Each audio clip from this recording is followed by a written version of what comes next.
দর্শক, এই মুহূর্তে যুক্ত হয়েছে রাজধানী ঢাকার গুলিস্তানে অবস্থিত খদ্দর মার্কেটের সামনে থেকে। এখানে আমরা দেখতে পাচ্ছি কিছুক্ষণ পূর্বেই একটি ভয়াবহ অগ্নিকাণ্ডের ঘটনা হয়েছে এবং এটিকে নিয়ন্ত্রণের জন্য ফায়ার সার্ভিসের এই 3টি ইউনিট কাজ করে যাচ্ছে, কিন্তু এখনো পর্যন্ত এটিকে নিয়ন্ত্রণে নিয়ে আসা যায়নি। স্থানীয় লোকেরা বলছেন যে এটিকে কিছুক্ষণ পূর্বে এটি কমই ছিল, এরপরে ফায়ার সার্ভিসের লোকেরা আসতে তাদের ইউনিট পৌঁছাতে এখানে দেরি হওয়ায় এখানে অগ্নিকাণ্ডটি আরো বেড়ে যাচ্ছে। আমরা জানতে পারলাম ভেতরে 3জন লোক এখনো আটকা পড়ে আছে, তাদেরকে উদ্ধার করা সম্ভব হয়নি।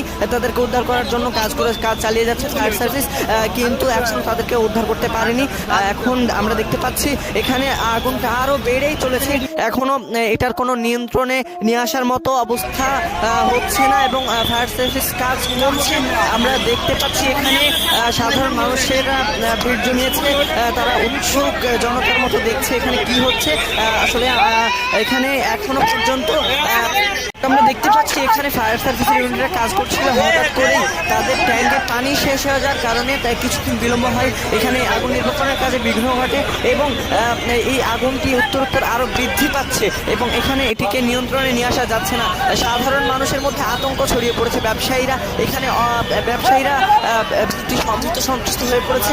এখানে এখন আর আগুনটা নিয়ন্ত্রণের মধ্যে নেই, ফায়ার সার্ভিসের 3টি ইউনিটই কাজ করছে এখন পর্যন্ত। এখানে স্থানীয়রা বলছেন আরো কিছু ইউনিট এসে কাজ করা উচিত এবং পর্যাপ্ত উপকরণ নিয়ে এসে আগুন নিবানোর কাজ করা উচিত। এই ছিল আমার কাছে গুলিস্তানের খদ্দর মার্কেট থেকে সর্বশেষ।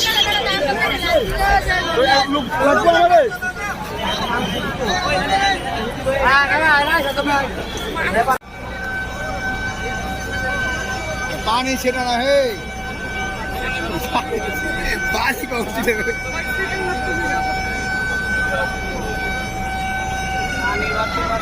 पानी मारते पूरे